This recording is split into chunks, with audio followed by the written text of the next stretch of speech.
ભર બપોરે ટોપી લગાવી, ચશ્મા લગાવ્યો, મારી હીરોવાળા એન્ટ્રી, રામપ્યારી પર બેઠા 100ની સ્પીડમાં નીકળી ગયા. દોસ્તારની ઘરે આવ્યા, મારી ગાડી સાઈડમાં મૂકી, દોસ્તારની ગાડી પર બેઠા, દોસ્તારનું ગાડીનું પેટ્રોલ બાળ્યું ને મારી ગાડીનું પેટ્રોલ બચાવ્યું. વલસાડમાં આવ્યો, રામનવમીની સેવા ચાલતી હતી, સાસ મળતી હતી, મફત નહીં જુટી એટલે 2 ગ્લાસ પી ગયા. क्या बात है सर, क्या बात है सર. લગ્નની પત્રિકા જોવાલા, પત્રિકા જોઈને ખુશ થઈ ગયો. પછી યાદ આવ્યું કે આ બીજાના લગ્નની પત્રિકા છે એટલે પછી પાછો નારાજ થઈ ગયો. साला ये दुख का खत्म नहीं होता बे.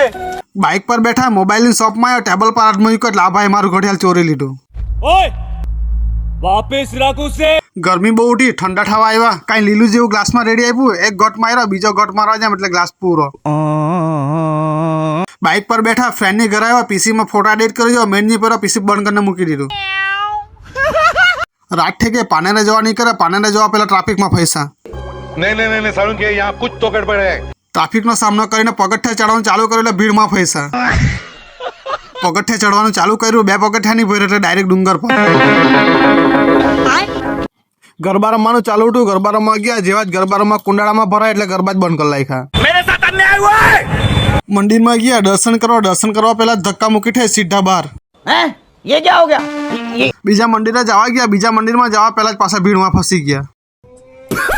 ડુંગરના ચોટી પર આવ્યા, મસ્ત ફોટોશૂટ કરી એમ કરીને, પણ અમારે આવા પહેલા જ પબ્લિકે કબજો કરી લીધેલો. कौन है ये लोग, कहाँ से आते हैं?